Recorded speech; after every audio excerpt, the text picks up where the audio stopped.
Greetings from Homosassa Springs State Park in Homosassa Springs, Florida, a town that we've driven through numerous times, but for various reasons, it's always at night. And you have been dying to come to this park and see the manatees. 4 years. And everything else. And every time our route takes us through Homosassa Springs, it's nighttime. But look, it's sunny. That means we have finally made it in the day.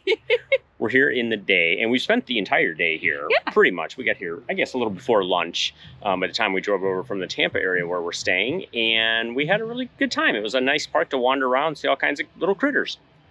Homosassa Springs State Park actually had its beginnings way back in, like, even the 20s, early 30s, when people used to come to see the natural spring that's right behind us, and we'll get into that in a second. But really what started this whole park was a gentleman who brought in a whole bunch of wild exotic animals and sort of created an attraction of sorts, and people could come and see those exotic animals. Well, as the years went by, that kind of fell out of favor, and in 1989, the state was able to purchase the property and turn it into a state park where those animals now became ambassadors and for wildlife rehabilitation and education. So today, many of those exotic animals, some of them are still here. So you got black bears and alligators and river otters. Maybe they're not quite the exotic animals of the past, but today they're used for, again, rehabilitation of animals who have been injured, whether they've been hit by cars or, abandoned in many cases. And so they can come here and live out their lives with, the staff here at the park. One of the only, I think it's the only original animal from when it was an exotic animal park is a hippo, Louie the hippo. Lou? Sorry. Yeah. His friends call him Louie. He is 62 years old. They said in a couple weeks he's going to have a birthday, and he could end up being one of the oldest hippos in the world. So it's pretty amazing that he's still here. He wasn't doing a whole lot. He was kind of just hanging out in the corner today. When you're a 62-year-old hippo, you can just sit around and do your thing. But a lot of the other animals were actually pretty active today. So it was a nice, cool day. Sun was out, and we saw a lot of activity. Yeah, I was very impressed. One of their sort of main attractions is 2 black bears, and there's usually only one on exhibit at any given time. And whichever one was out today was super playful. And we definitely have some video of him or her. I don't know which one was out on exhibit, playing around with this like half bowl thing that he has out. I don't know if it was supposed to be a food bowl or an enrichment bowl, but man, he was having a good time with that today. And then, of course, one of the main reasons you wanted to come here was for the manatees. Barbara Manatee, you are the one for me, sent from up above, you are the one I love. And we got to see a lot of those. And to talk about those, you really need to talk about the whole focus of Homosassa Springs, which is the spring itself. It's 55 feet deep. It's super deep. Yeah, it's about 45, 50 feet deep. And they call it the Fish Bowl, and it's where Homosassa Spring comes out, and that is actually the headwaters of the Homosassa River. And so that's where all of that fresh, warm water, and I think he said, the one ranger said that it was 74 degrees year-round. And as the water gets colder in the winter here in Florida, the manatees and fish will come in toward the spring here and up the river where it's much warmer, and that's where you got excited and got to see all the manatees. It was a lot of fun. So they have actually 5 manatees here at the state park that are being rehabilitated for various reasons, and those manatees can no longer be out in the wild. A couple of them were abandoned. They don't know how to live on their own, and a couple others were injured. And so they keep them here and behind a fence, but that fence actually opens and closes, and so they can either keep them contained or they can close the fence and then let the wild river and sea manatees come in where it's warmer. So like at night, they'll close the fence. The on-park resident manatees will go into their little shelter area. And that way the wild manatees can come in where it's much warmer because they need that warm water to survive. So if you're here in the park first thing in the morning, you're more likely to see some of those wild manatees right up here and close in the park, which was really cool. We got to see a handful of them before they headed out into the main river area, but there is an observation platform looking over the main Homosassa River where you can also stand and enjoy them, and which we did for quite a long time. Yeah, if you stop and stand there for a while, there's so many, they're deep and you can't really see them, and then suddenly they'll just build surface to get their air, and it's pretty cool to see that.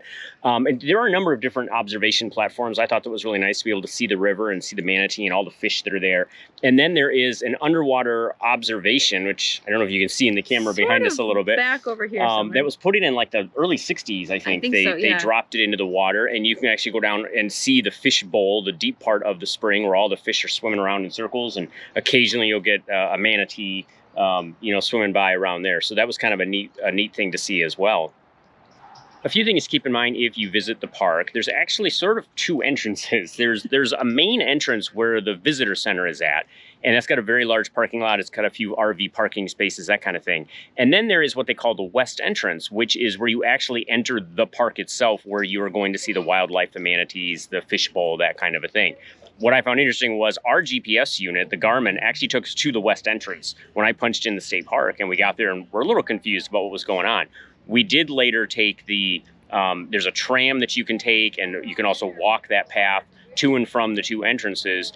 The visitor center, it's got some history. There's not a whole lot there, but they seem to have plans for a very interactive welcome center in the future. So I think, or a visitor center that's going to give you more information before you actually enter the park.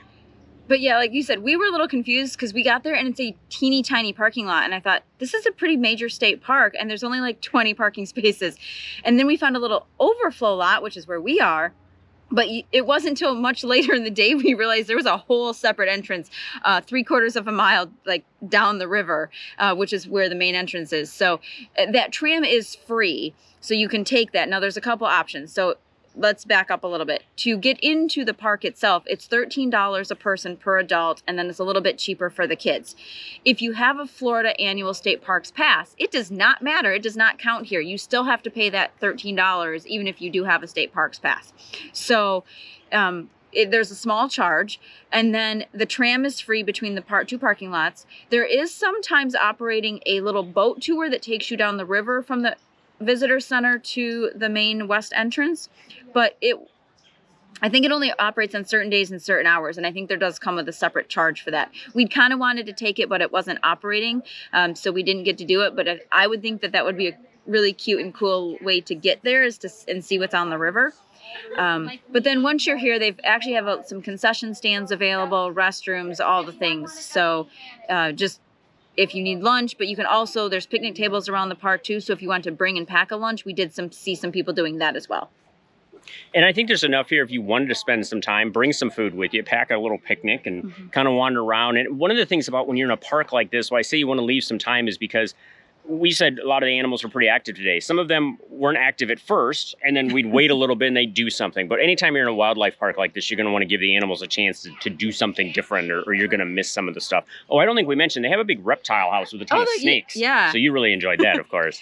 Well, and I think that's a good point, because at first the black bear was sitting and doing absolutely nothing, just like staring at the fence. And as we started to wander off, he started to move, and we were like, all right, let's give it just like another 30 seconds. And within a minute, he was having a ball with that bowl thing. And so I'm glad we stayed, because otherwise we would have missed the best entertainment of the whole day. And I think the fox was out, and the wolf was out, and he was running around, and the bald eagle was out. And again, all of these animals have something wrong with them that prevents them from being out in the wild, but it doesn't mean they're not still active, within their little observatory areas. So you definitely want to stay. And one of the coolest things I thought was within the fishbowl area, all of the, I may pronounce this wrong, but they're the jackfish. They're the big, shiny, big things. They all come in this time of year, and they are just in mass in their school of fish, circling in the fishbowl, like thousands of them circling and circling. And it's just mesmerizing to sit and watch them do that over and over again. So you definitely want to plan to try to be here all day so you can catch the animals morning, noon, night, afternoon. Sometimes, that you might catch the zookeepers feeding them. And so then you might get to see them, in a different interaction as well. I enjoyed our day here. I'm glad we drove over to the area. You've been wanting to come here for years. Was it everything you'd hoped for? Everything and more.